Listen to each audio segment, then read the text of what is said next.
was 1945. The war was over.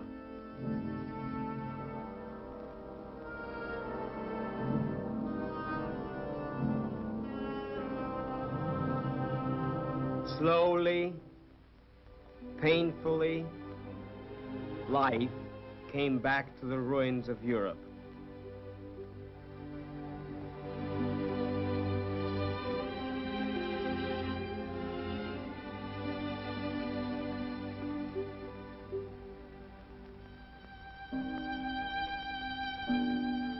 The war was over, but there was no peace.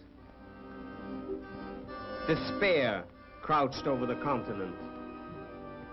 Hopelessness circled Europe like a bird of prey. Why? What were the forces? What were the issues in a war that turned nations into rubble heaps and populations into beggars? The people wanted the answers. They wanted to know what happened and why. In the Palace of Justice in Nuremberg, the people of the world came together. For there sat the International Military Tribunal to judge the chief Nazi war criminals.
Justice Robert H. Jackson, the chief American prosecutor, makes the opening statement for the prosecution. The privilege of opening the first trial in history. The privilege of opening the first trial in history for crimes against the peace of the world imposes a grave responsibility. The wrongs which we seek to condemn and punish have been so calculated, so malignant and so devastating that civilization cannot tolerate their being ignored because it cannot survive their being repeated. That four great nations, flushed with victory and stung with injury, stay the hand of vengeance and voluntarily submit their captive enemies to the judgment of the law is one of the most significant tributes that power has ever paid to reason. This inquest represents the practical effort of four of the most mighty of nations, with the support of 15 more, to utilize international law to meet the greatest menace of our times, aggressive war. The common sense of mankind demands that law shall not stop with the punishment of petty crimes by little people. It must also reach men who possess themselves of great power, and who make deliberate and concerted use of it to set in motion evils which leave no home in the world untouched. In the prisoner's dock sit 20-odd broken men, reproached by the humiliation of those they have led, almost as bitterly as by the desolation of those they have attacked. Their personal capacity for evil is forever past. Merely as individuals, their fate is of little consequence to the world. What makes this inquest significant is that these prisoners represent sinister influences that will lurk in the world long after their bodies have returned to dust. They are living symbols of the arrogance and cruelty of power, of racial hatreds, of terrorism and violence. They are symbols of fierce nationalisms and of militarism, of intrigue.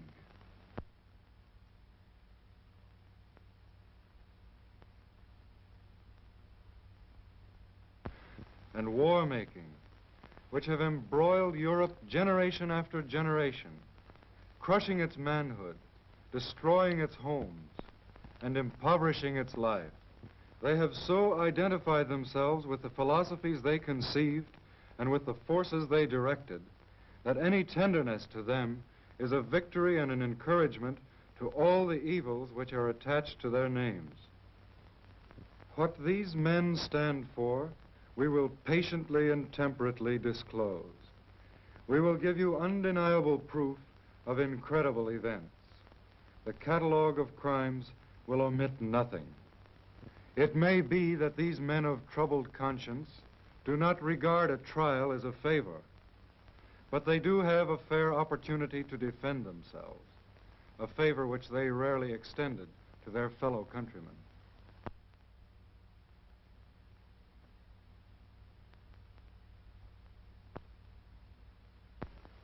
We will not ask you to convict these men on the testimony of their foes. There is no count of the indictment that cannot be proved by books and records.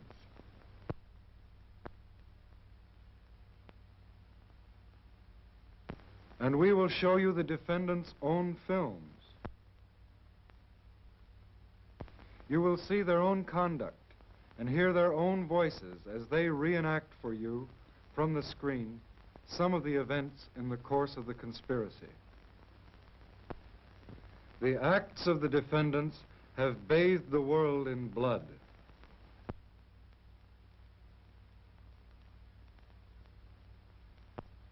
And set civilization back a century. They have subjected their European neighbors to every spoliation and deprivation. They have brought the German people to the lowest ebb of wretchedness.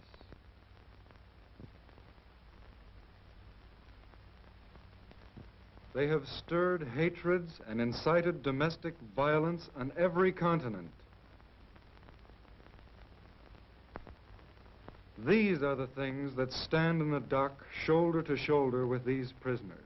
The real complaining party at your bar is civilization.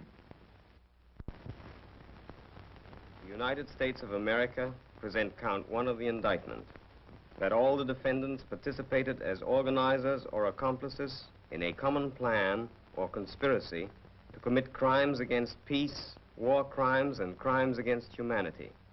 The aims of this conspiracy were open and notorious. The aims of this conspiracy were open and notorious. It was far different from any other conspiracy ever unfolded before a court of justice.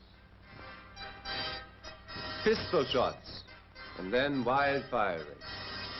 The heart leapt as old war experiences were relived. Its history is the history of the Nazi Party, which grew from the brawling streets of Munich in the 20s.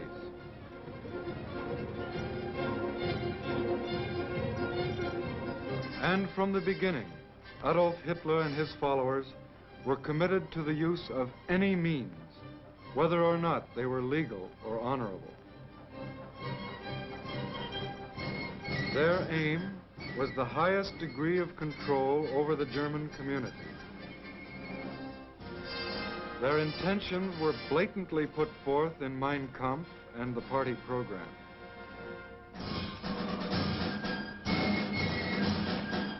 And they preached their favorite doctrine up and down the land. They said that persons of a so-called German blood were a master race, entitled to subjugate or even exterminate other races. They said that the Germans should be ruled under the Führerprinzip, or leadership principle, by which each sub-leader owed unconditional obedience to his superior, and so on right up to Adolf Hitler. They said that war was a noble and necessary activity of Germans.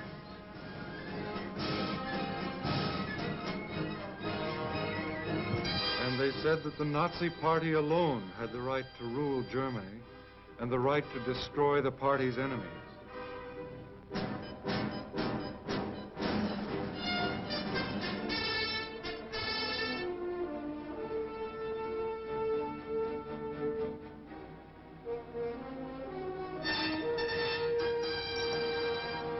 Their rise to power was based on fraud, deceit, intimidation, and coercion, culminating finally in terror and flame.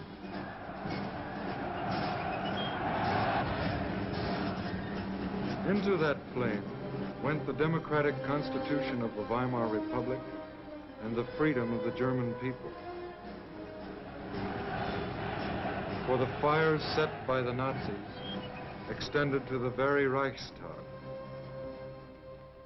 Hans Gesavius, a witness who formerly held a high position in the Berlin police administration, tells of his investigation of the Reichstag fire.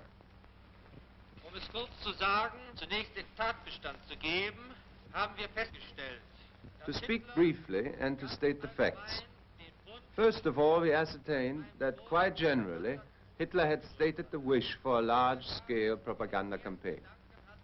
Goebbels took on the job of making the necessary proposals, and it was Goebbels who first thought of setting the Reichstag on fire. A group of 10 reliable SA men was made ready, and now Goering was informed about every detail of the plan. It was expected from Goering, and he gave his assurances that he would do so, that the police would be instructed, while still suffering from shock, to take up a false trail. Using the Reichstag fire as a pretext for seizing power, the Nazi conspirators lost no time in tearing Germany away from a policy of peace.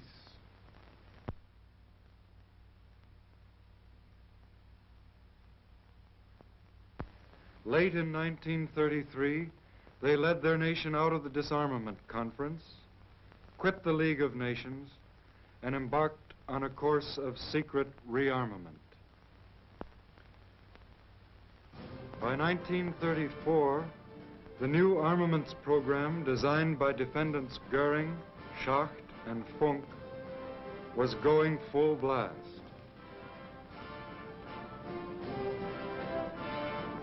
German industry was again turning out the tools of war. The Krupp plants hummed, and 1 year later, Goering could announce, From the strong foundation of the National Socialist ideology, today rises once again the German armed forces. A few days later, General von Blomberg announced the new law for compulsory military service.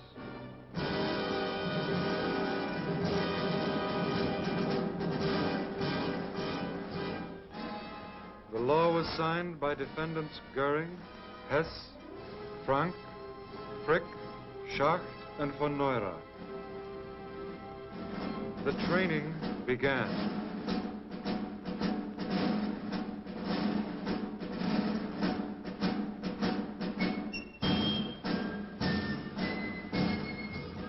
Finally, in spring of 1936, the Nazis sent their new troops marching into the Rhineland.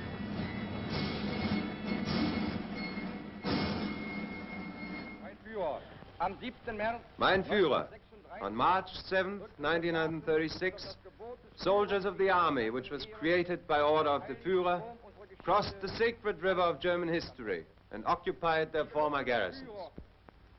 They pledged the Führer, whatever decisions he may make, unbreakable faith and obedience, and they vowed to follow him and to prove their sincerity by their never-ending love for Germany. The columns grew longer.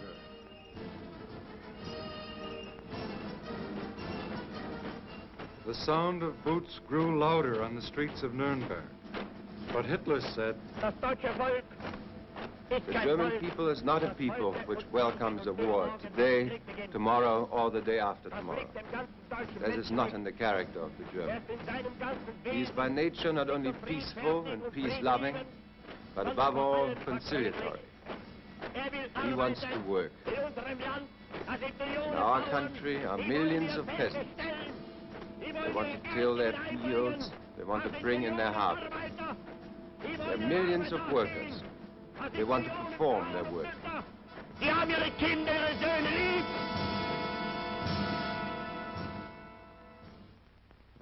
But the Nazi conspirators, in the name of Lebensraum, continued to plot new aggressions against peace.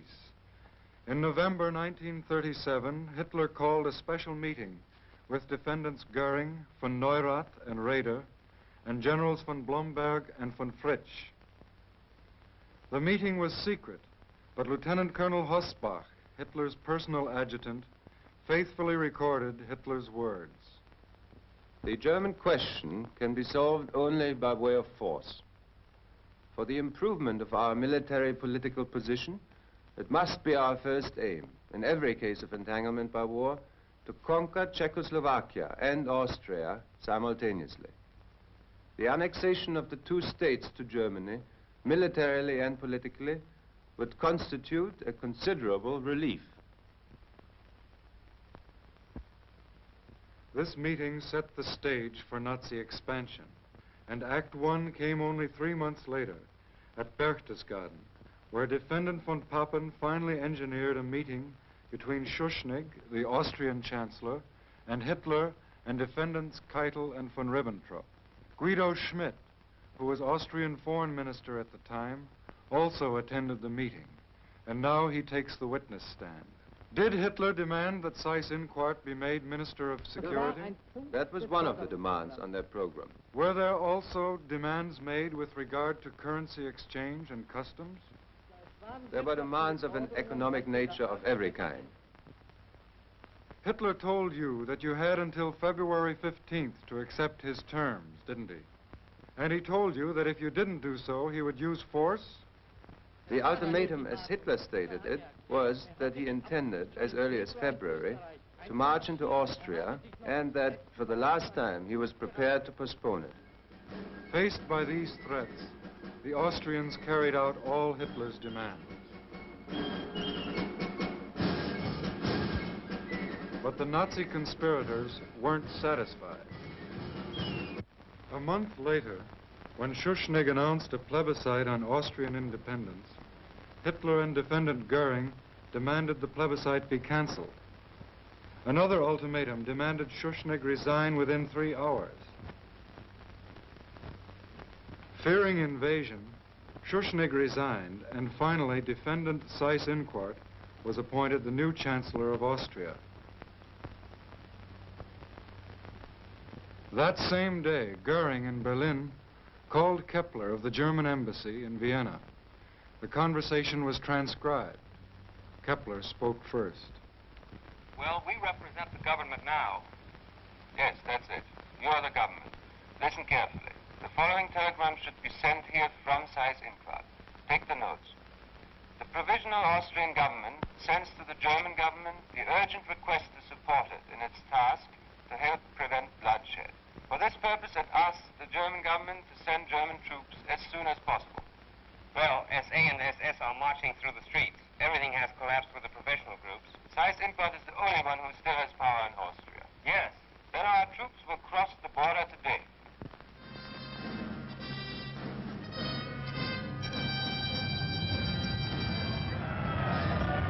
The act was written, joining Austria to Germany, and signed by defendants Seyss-Inquart, Goering, Frick, von Ribbentrop, and Hess.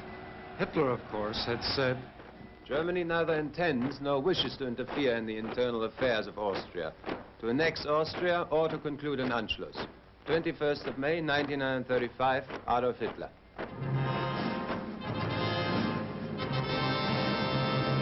The curtain fell on Act I, but already the Nazi conspirators prepared for Act II, with this 1938 memorandum from Hitler to his high command. It is my unalterable decision to smash Czechoslovakia by military action in the near future. It is the job of the political leaders to bring about the politically and militarily suitable moment. Konrad Henlein was designated political leader. The plan was labeled Operation Green, and Defendant Jodl issued another memorandum reading, Operation Green will be set in motion by means of an incident in Czechoslovakia, which will give Germany provocation for military intervention. The fixing of the exact time for this incident is of the utmost importance. A few months later, Germany signed the Munich Pact, with England, France, and Italy. This pact involved the transfer of the Sudetenland to Germany. The conspirators called it their last territorial demand.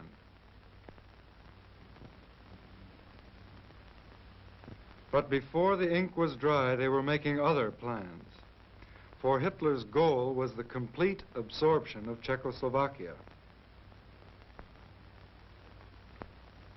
And now the Czech president, Hacha, was called to a meeting with Hitler and defendants Goering, von Ribbentrop, and Keitel. They gave him the ultimatum. Bohemia and Moravia would be incorporated into Germany immediately, or Czechoslovakia would be invaded and Prague destroyed from the air. Hacha was helpless. Defendants von Ribbentrop and Frick signed the decree making Bohemia and Moravia a German protectorate. Speaking some months before about the Sudetenland, however, Hitler had said, I have promised, and repeat it here, that there will be no more territorial problems for Germany and Europe. I will be no longer interested in the Czech state, and I will guarantee it. 26 September 1938, Adolf Hitler.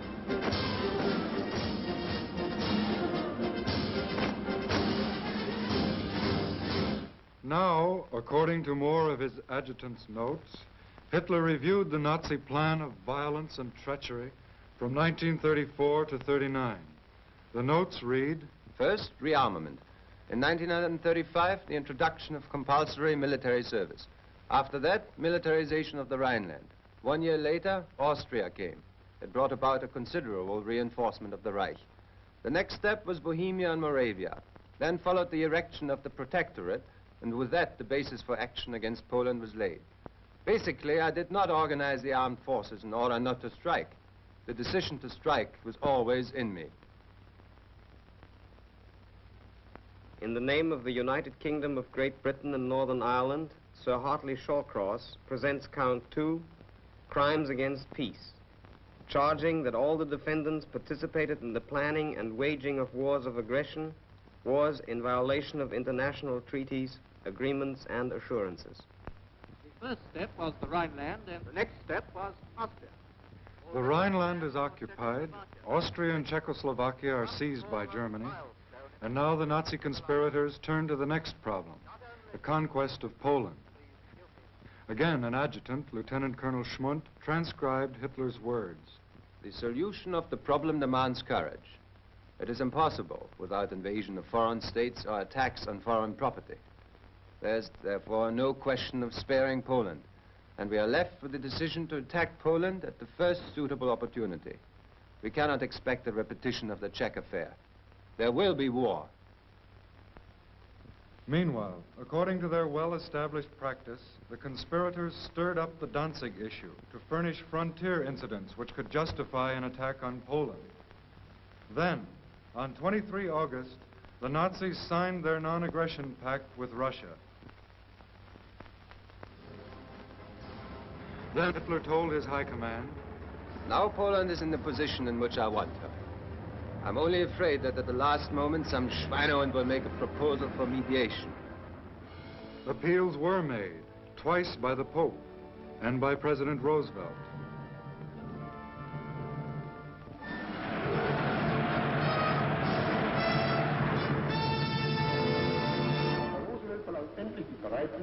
Finally, Mr. Roosevelt asks that assurance be given him that the German armed forces will not attack and, above all, not invade the territory or possessions of the following independent nations. He then names as those coming into question Finnland, Lettland, Litauen, Estland, Norwegen, Schweden, Dänemark, Niederlande, Belgien, Großbritannien, Irland, Frankreich, Portugal, Spanien, die Schweiz, Liechtenstein, Luxemburg, Polen. Meine Antwort.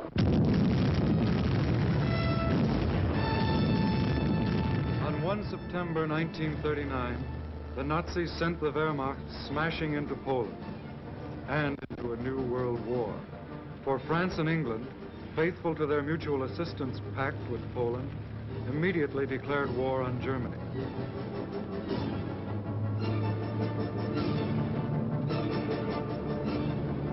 Luftwaffe opened mass attacks on Polish towns and cities.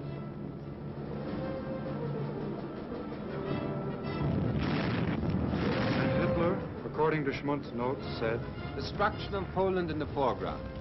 I shall give a propagandist cause for starting the war. Never mind whether it be plausible or not. Have no pity. Take a brutal attitude.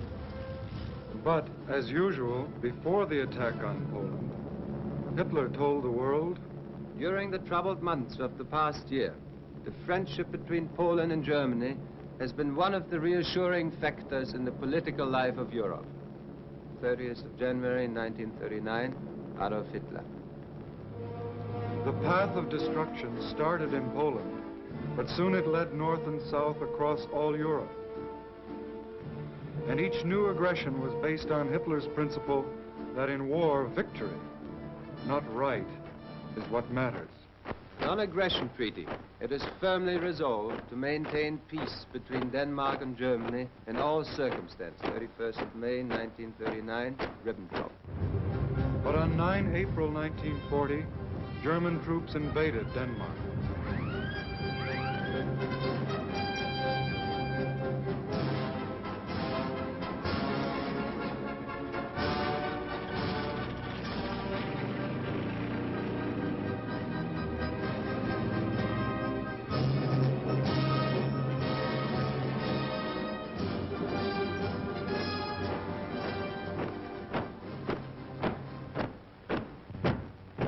The German Reich government is determined, in view of the friendly relations which exist between Norway and Germany, under no circumstances to prejudice the inviolability and integrity of the Norwegian state.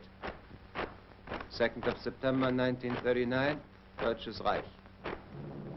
But on 9 April 1940, German troops invaded Norway.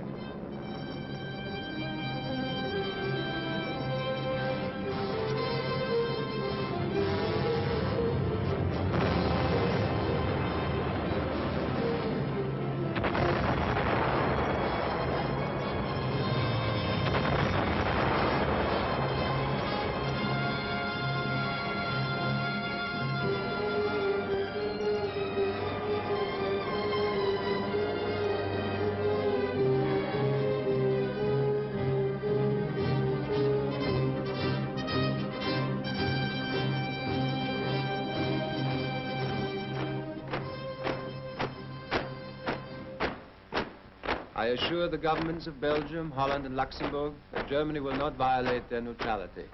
6th of October, 1939, Adolf Hitler. But on May 10th, 1940, German troops invaded Belgium, Holland, and Luxembourg.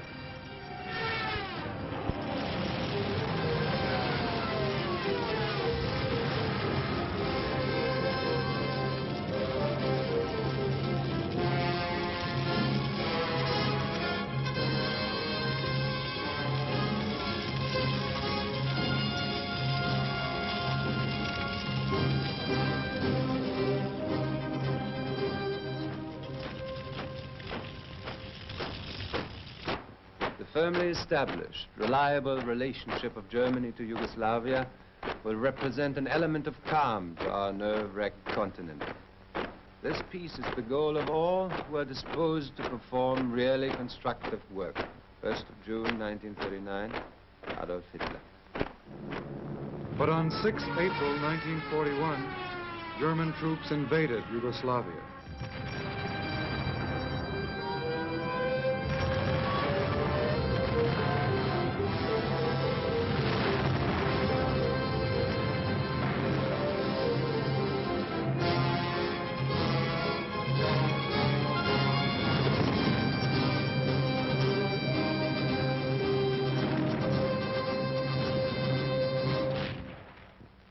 These criminal methods of the Nazi conspirators brought them early success, and by 1941, they had most of Europe under their heel. Now an evil ambition for power and more power drove them on. But two of the world's mightiest nations, the United States and Soviet Russia, remained to block the Nazi drive for world supremacy. They had to be dealt with firmly, immediately. And now Germany asked for cooperation from her full partner in aggression to the east and from her junior partner to the south. In Berlin, they drew up the Axis Pact, the blueprint of the new order, and parceled out the continents of the world for Axis domination.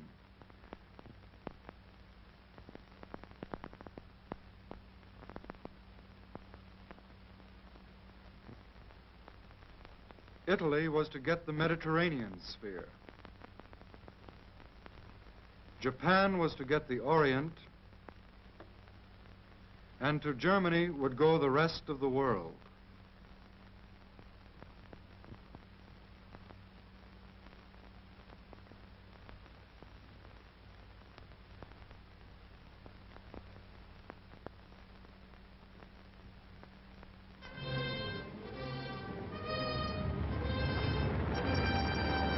In June 1941, in violation of their non-aggression pact, the Nazis sent the Wehrmacht deep into Soviet territory, according to military plans long made. As usual, there was no declaration of war. Hitler had said, today Germany, tomorrow the world, and this was tomorrow.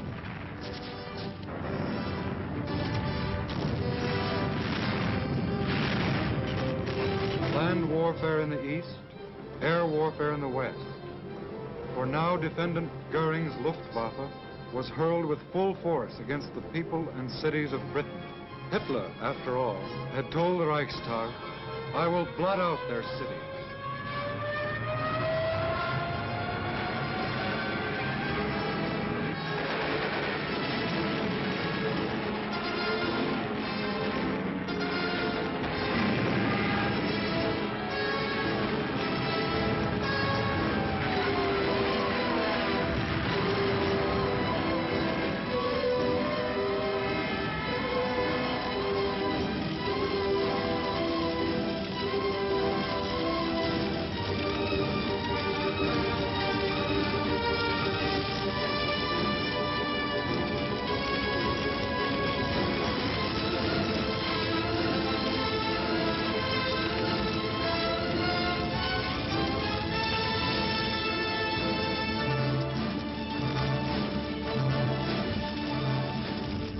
Then, on 7 December 1941, the Japanese, keeping their end of an infamous bargain, struck at the United States, also without declaration of war. Japanese bombs rained on Pearl Harbor, spreading war finally to the Pacific.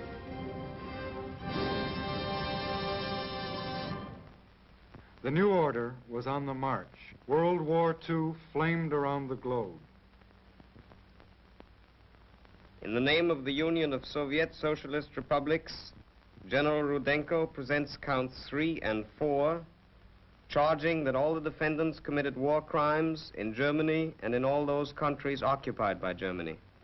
Убийство военнопленных, истребление мирного населения, ограбление... The Nazi conspirators committed crimes against enemy armies, against prisoners of war, against the civilians of occupied lands.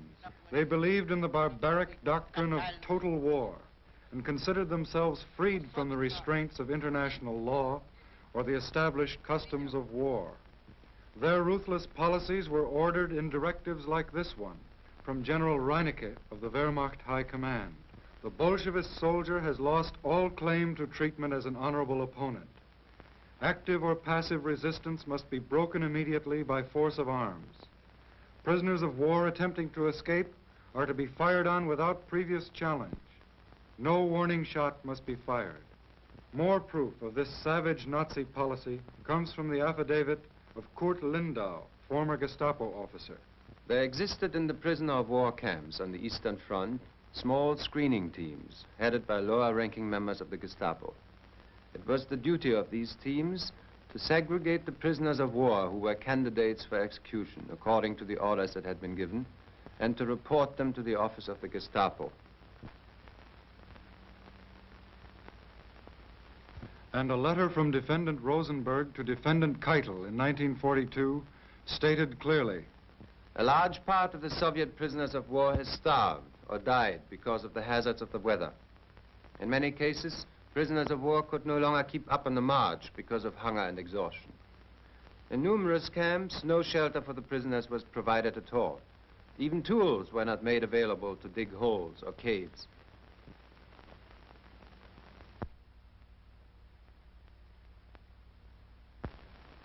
Yet, when some objected that this treatment violated the Geneva Convention, Defendant Keitel answered with this memorandum.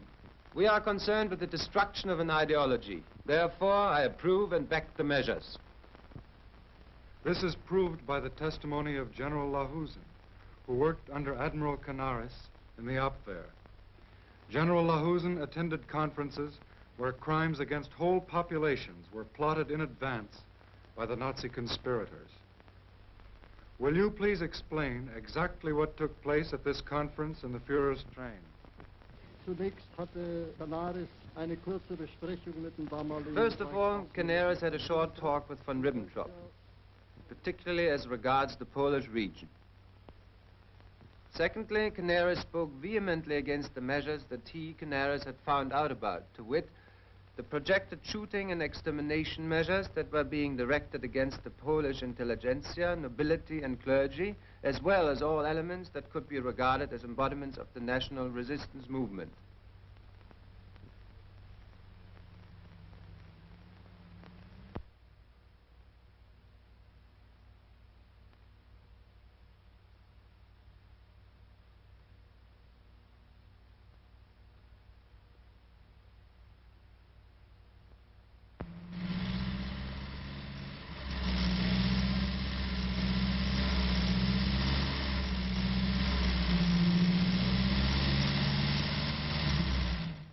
Canaris said at the time, more or less verbatim, that the world will at some time make the armed forces under whose eyes these events have occurred also responsible for these events.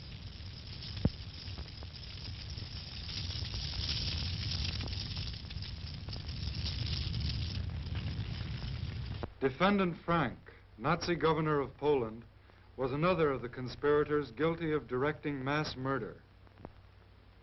In his diary, he speaks of taking advantage of the focus of attention on the Western Front by carrying out wholesale liquidation of thousands of Poles.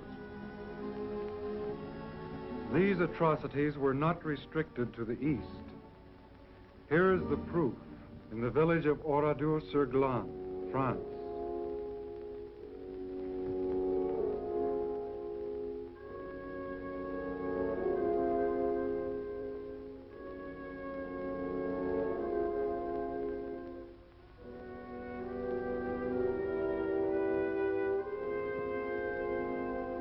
Here is the proof in the town of Band, Belgium.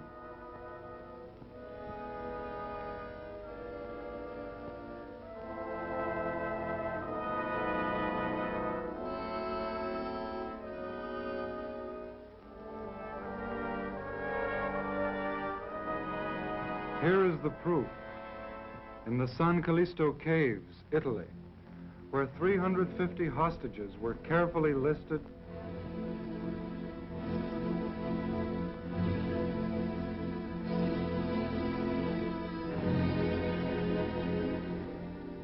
and systematically murdered.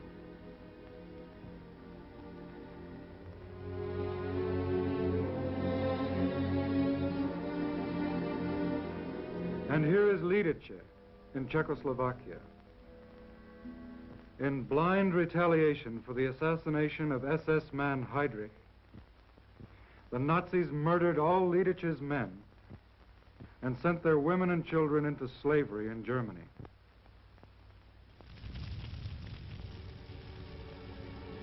But this was not enough. Boys of the Arbeitsdienst were moved into the ruins of Lidice and ordered to level the village to the ground.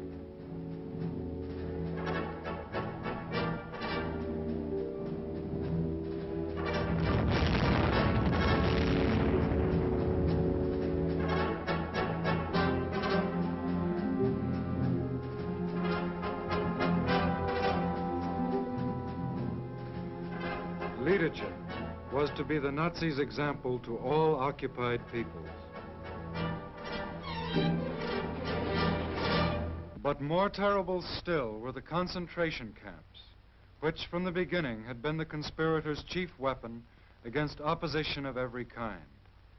German anti-Nazis were the first victims, but with the war their numbers swelled to include citizens of all the nations of Europe. Their fate is described by witness Rudolf Höss. I commanded Auschwitz until the 1st of December 1943 and estimate that at least 2.5 million victims were executed and exterminated there by gassing and burning.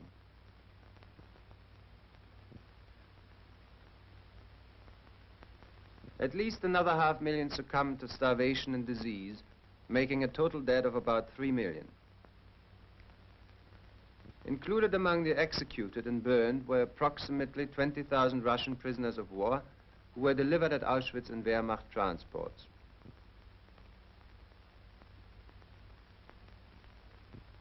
The remainder of the total number included about 100,000 German Jews and great numbers of citizens from Holland, France, Belgium, Poland, Hungary, Czechoslovakia, Greece, and other countries.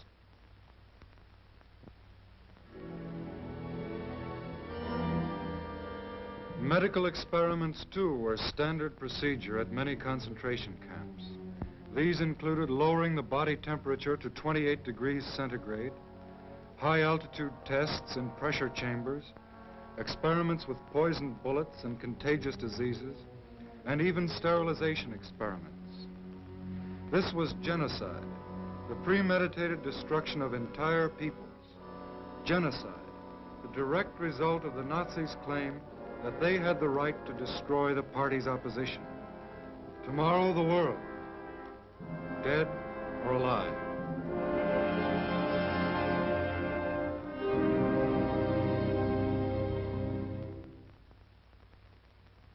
In the name of the French Republic, Monsieur de Menton closes counts 3 and 4, the final charges of the indictment. All the defendants committed crimes against humanity, including the murder and persecution of all people opposed to the Nazi Party, and the enslavement, exploitation, and deportation of civilian populations. The slave labor policy was the responsibility of defendant Sauckel, who admitted in 1944, out of the 5 million workers who arrived in Germany, not even 200,000 came voluntarily. Forced labor often meant brutal and degrading treatment, for Sauckel himself suggested. All the men must be fed, sheltered, and treated in such a way as to exploit them to the highest possible extent at the lowest possible expenditure.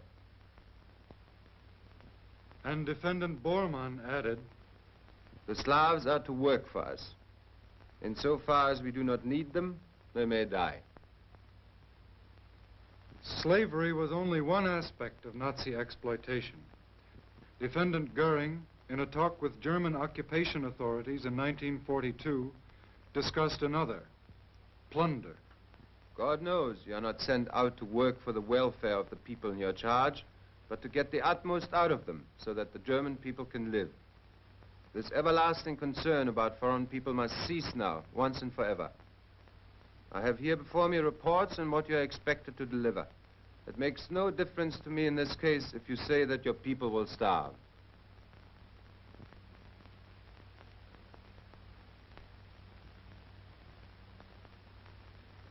But Nazi crimes against humanity were not limited to foreign peoples.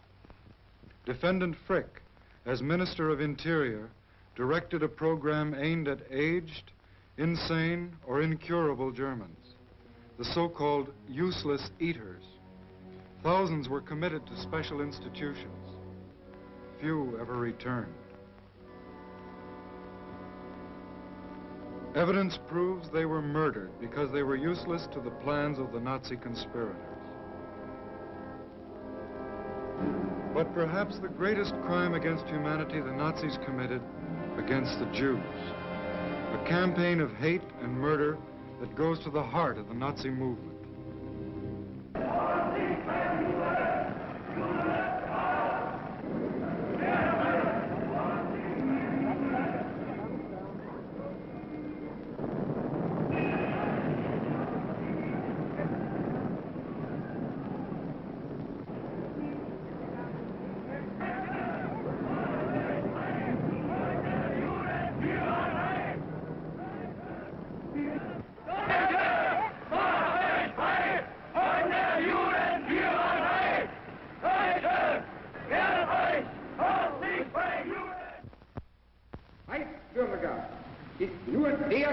Staatsangehörige Deutschen oder artverwandten. German citizens are only those of German or related blood, willing to serve the German Reich and people.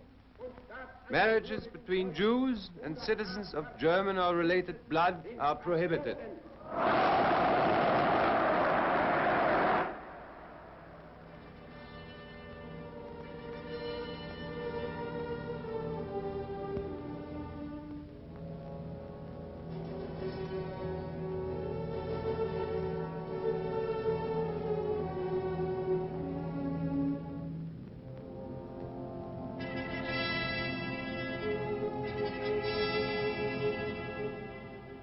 SS Brigadier General Stroop, in charge of the Warsaw Ghetto in 1943, had learned his Nazi lessons well. In a secret report, he said, "The Reichsführer SS ordered on the 23rd of April 1943 the cleaning out of the ghetto with utter ruthlessness.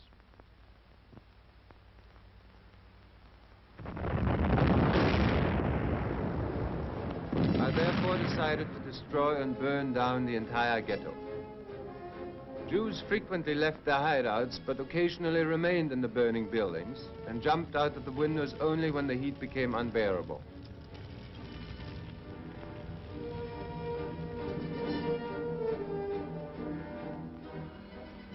Life in the sewers was not pleasant after the first week. Tear gas bombs were thrown into the manholes, and the Jews were driven out and captured. Countless numbers of Jews were liquidated in sewers and bunkers through blasting. The longer the resistance continued, the tougher became the members of the Waffen-SS, police and Wehrmacht, who always discharged their duties in an exemplary manner. little by little, the Nazis were reaching what they called the final solution, the total extermination of the Jews of Europe. Höss described the process well. We had 2 SS doctors on duty at Auschwitz to examine the incoming transports of prisoners. The prisoners would be marched past one of the doctors who would make spot decisions as they walked by. Those who were fit for work were sent into the camp. Others were sent immediately to the extermination plant. Children of tender years were invariably exterminated, since by reasons of their youth they were unable to work. We endeavored to fool them into thinking they were to go through a delousing process.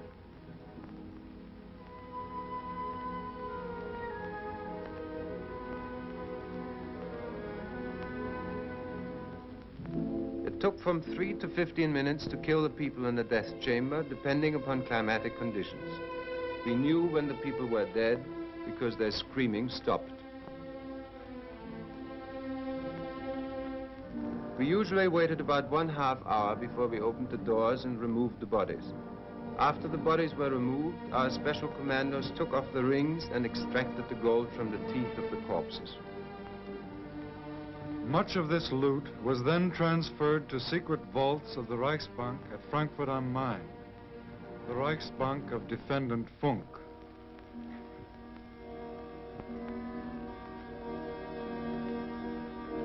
Labor Chief Robert Lai knew that 6 million Jews died in the Nazis' final solution. In his will, he said, "In anti-Semitism, we violated a basic commandment of God's creation. It is hard to admit mistakes, but the whole existence of our people is in question. We must have the courage to rid ourselves of anti-Semitism. God has taught me that in my cell in Nuremberg."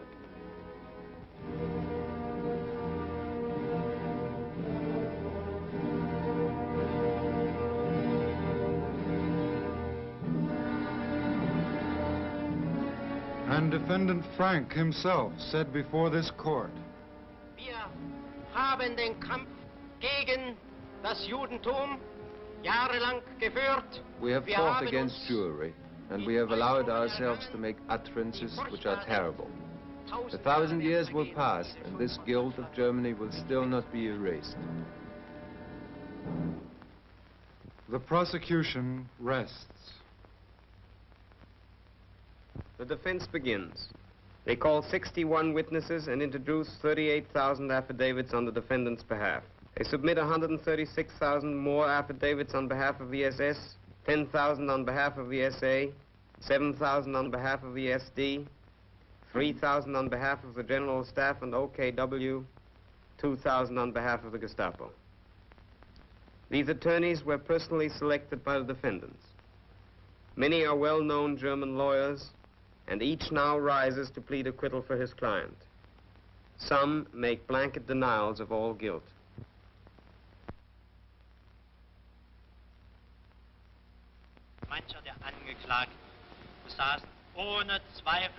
Some of the defendants had, without doubt, a great influence in those spheres which did not interest Hitler. They had no part whatsoever in the great decisions concerning war and peace, armistice and peace offers, etc. Other attorneys lead their clients through a carefully prepared defense. Here, Streicher is examined. Fahre nun fort. Die Anklagebehörde stellt weiter I now dahin ab, continue. es hätten die Himmler It has also been stated by the prosecution that Himmler and Kaltenbrunner would have had no one to carry out their orders to kill if you hadn't made that propaganda and if you hadn't conducted the education of the German people in that sense. Ich glaube nicht, dass die vom Führer den Befehl erhalten haben. I don't believe that those who had been given the order by the Führer to carry out the killings or to pass an order to kill, that those people would have been made to do this by my periodical. Hitler's book, Mein Kampf, existed, and the contents of that book were the authority, the cause. Next comes Kaltenbrunner. Zum Vorwurf gemacht, Sie hätten das Konzentrationslager Mauthausen gegründet. You are accused of establishing Mauthausen, of inspecting and visiting this camp regularly. The witness Hellriegel testified having seen you in this camp, and further testified having seen you at the inspection of gas chambers, and while these gas chambers were in operation.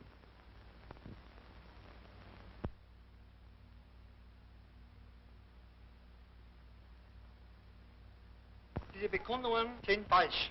The testimony is wrong. Every concentration camp in the Reich, of which I know anything, was established by Himmler through Pohl. Later, the prosecution is allowed to cross-examine the defendants. Rosenberg is questioned.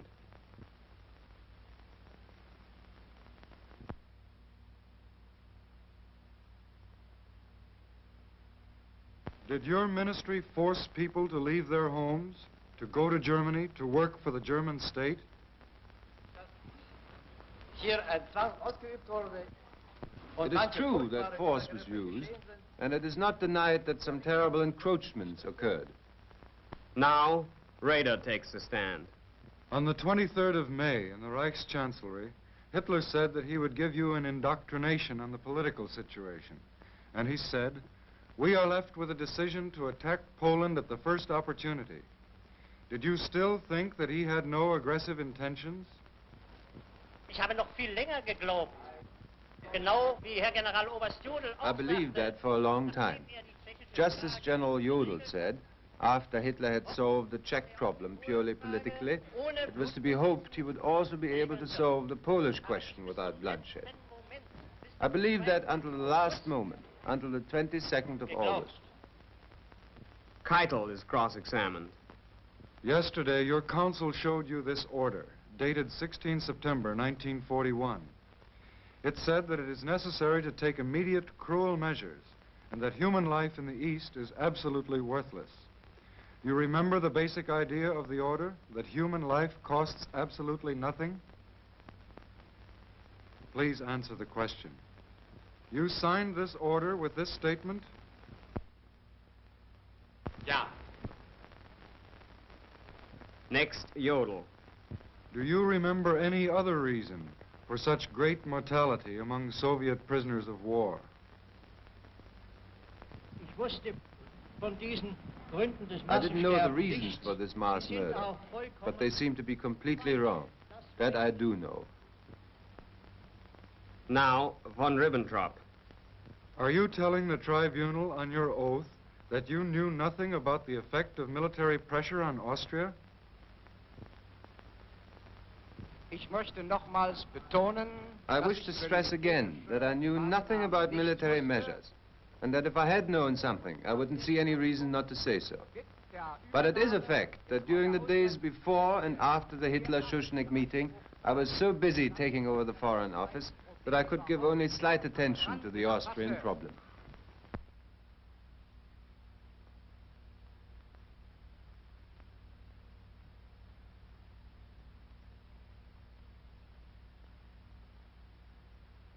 Then Goering is cross-examined. At the end of the meeting, you used the following words, didn't you? German Jewry must, as a penalty, forfeit 1 billion marks. Then the pigs won't commit any more crimes. Jawohl. Do you still say that neither Hitler nor you knew of the policy to exterminate the Jews? Soweit es mich betrifft, habe ich gesagt, dass I already have said that not even approximately did I know to what degree this thing took place. You did not know to what degree, but you knew there was a policy that aimed at the liquidation of the Jews.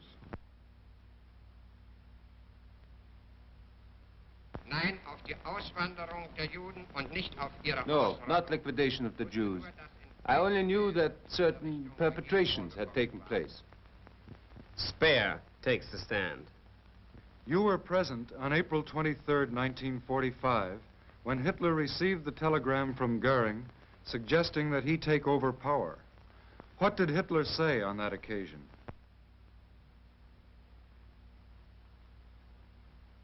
Hitler war außerordentlich erregt über den Inhalt dieses Telegrammes. Hitler was most excited about the contents of the telegram, and he expressed himself in a very clear manner about Goering. He said that he knew for some time that Goering had failed, that he was corrupt, that he was a drug addict.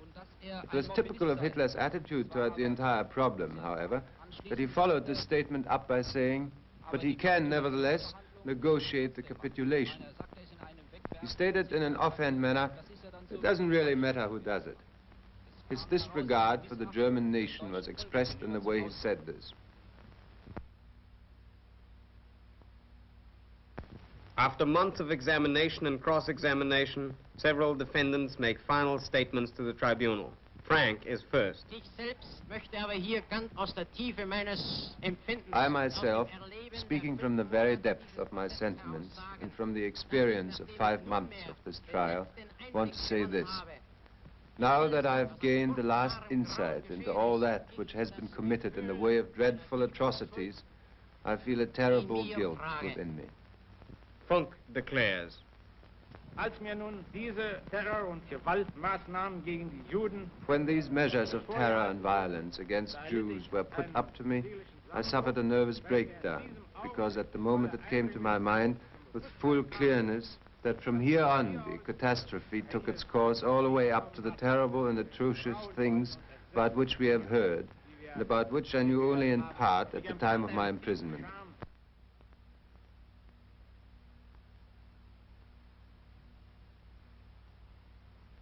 I felt ashamed and guilty at that moment, and I feel the same way today, but it's too late. Now Schirach speaks.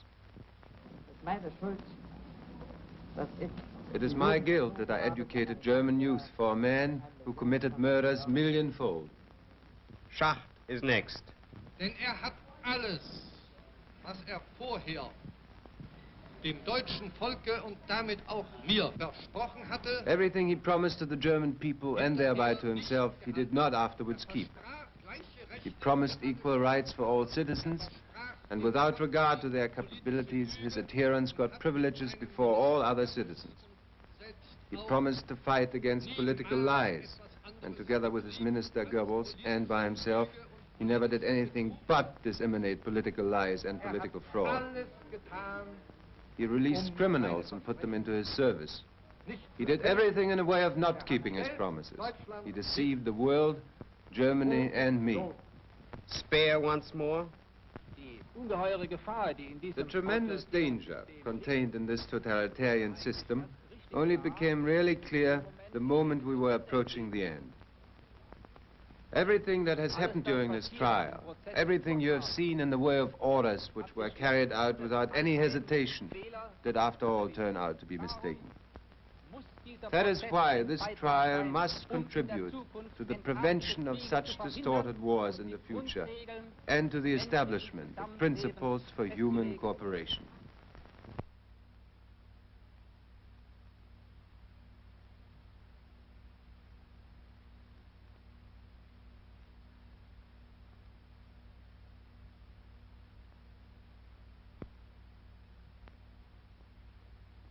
and Keitel again.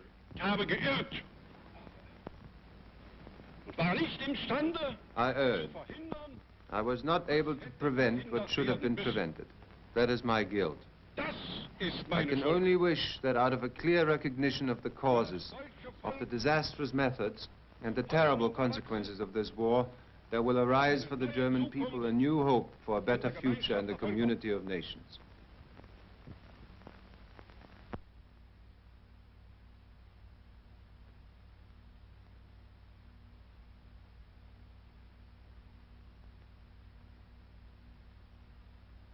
Now, Frank. Wir rufen das deutsche Volk, dessen Machtträger wir mit waren. We call on the German people, whose representatives we were, to abandon this way, which was doomed to failure in the will and justice of God, and which is doomed for everyone who may try to follow it, anywhere in the world.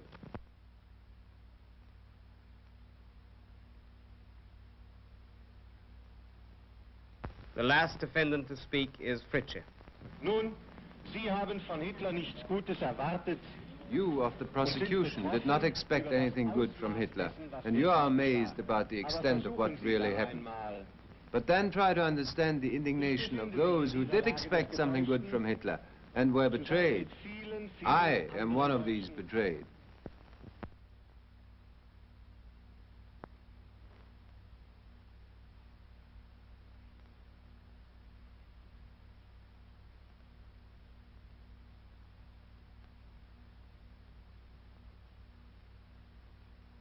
Finally, both defense and prosecution sum up their arguments for the tribunal.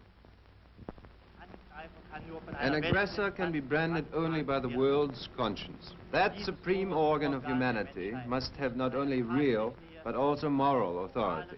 Its impartial judgment must be looked upon with general confidence. It must stand above the contesting parties. In the name of the United States of America, Justice Jackson delivers his summation.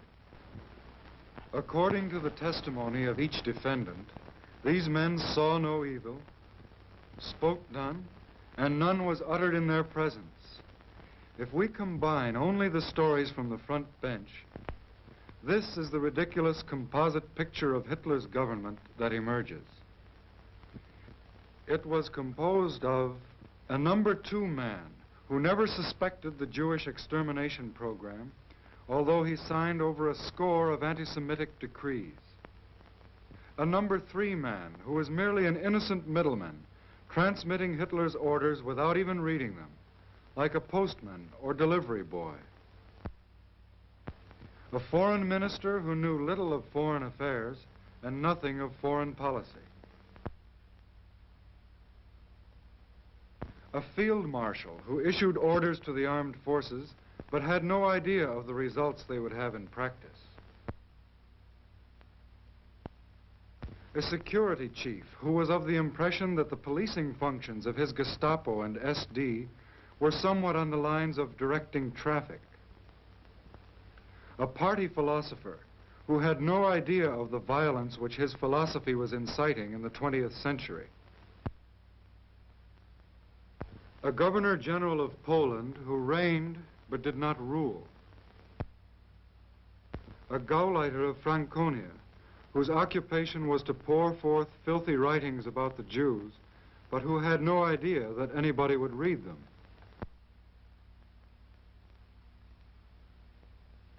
A minister of the Interior who knew not even what went on in his own office, much less the interior of his own department, and nothing at all about the interior of Germany. A Reichsbank president who was totally ignorant of what went in and out of the vaults of his bank. To say of these men that they are not guilty, it would be as true to say there has been no war, there are no slain, there has been no crime.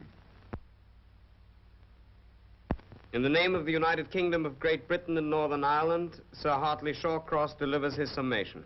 This trial must form a milestone in the history of civilization, not only marking that right shall in the end triumph over evil, but also that ordinary people of the world, and I make no distinction here between friend and foe, are now determined that the individual must transcend the state. the state and law are made for man, that through them he may achieve a fuller life, a higher purpose, and a greater dignity. In the name of the Union of Soviet Socialist Republics, General Rudenko delivers his summation. And when we ask, have the charges against the defendants been proved before the court? Have the defendants been convicted of their guilt? There is only one answer. Their crimes have been proved. Neither the statements of the defendants nor the arguments of the defense were able to refute our grave accusations. It has been impossible to cast doubt on events which actually took place. The truth cannot be challenged. That is the real meaning of this trial. That is the lasting result of our long and strenuous effort. In the name of the French Republic, Monsieur Duribe delivers his summation. When this international trial is closed and the principal war criminals sentenced, we shall go back to our own countries. The fate of these men now lies entirely with your conscience. This is beyond our competence. Our task is finished. Now it is for you, in the silence of your deliberations, to listen to innocent blood crying for justice.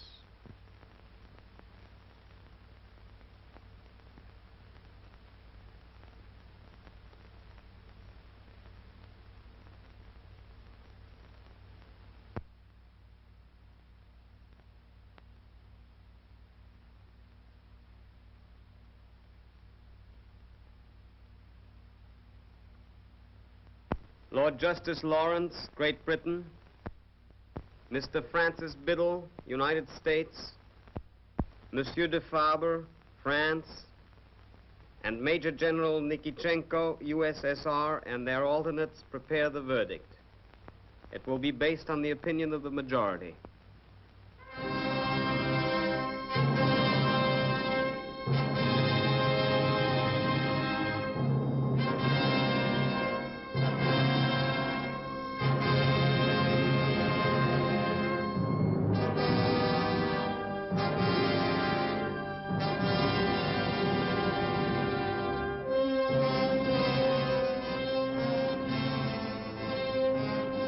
October 1st, 1946, the verdict is delivered by Lord Justice Lawrence, President of the Tribunal.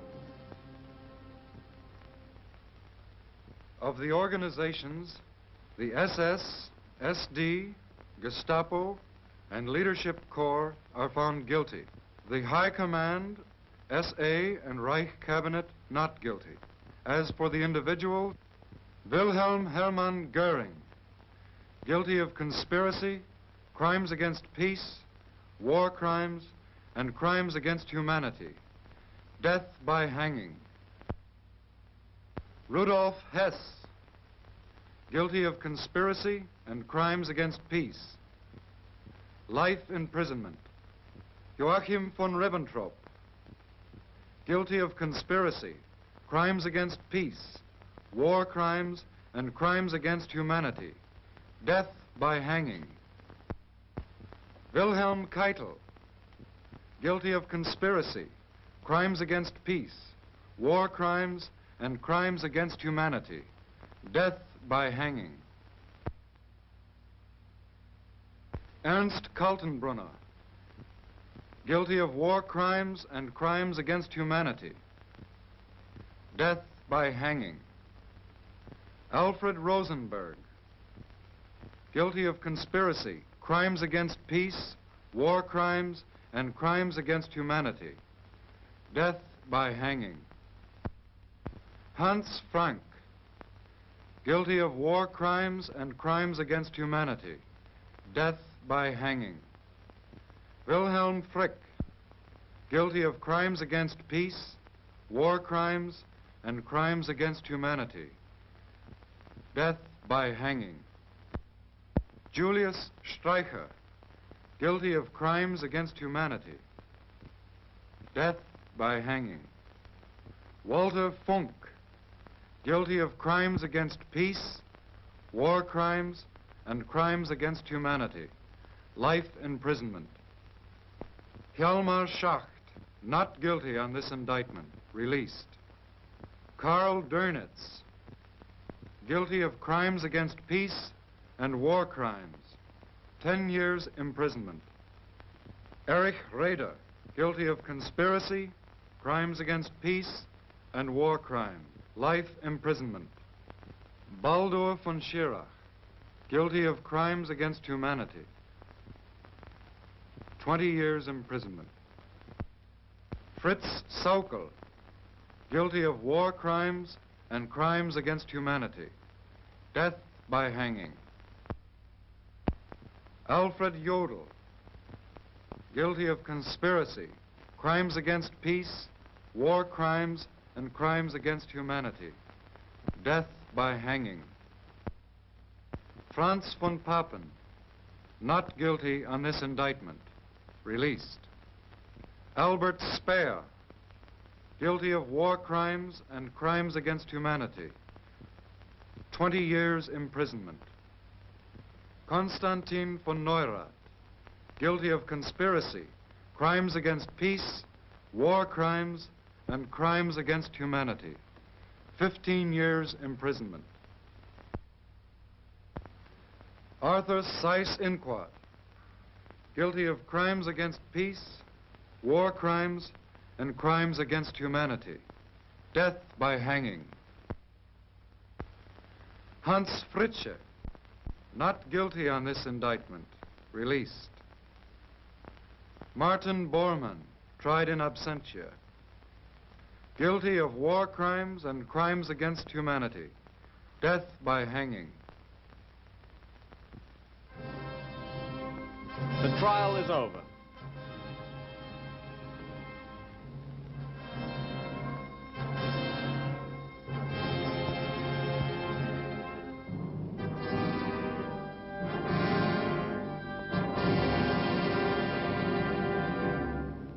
Seven begin their prison sentences. Goering chooses to die by his own hand. The other 10 wait for the gallows.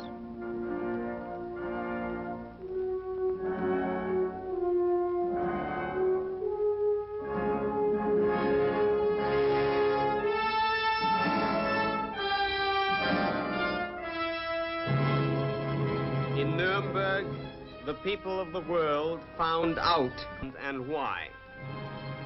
But Nuremberg is more than an answer to a question. As Justice Jackson said, this trial is part of the great effort to make the peace more secure. It constitutes juridical action of a kind to ensure that those who start a war will pay for it personally. Nuremberg stands as a warning to all those who plan and wage aggressive war.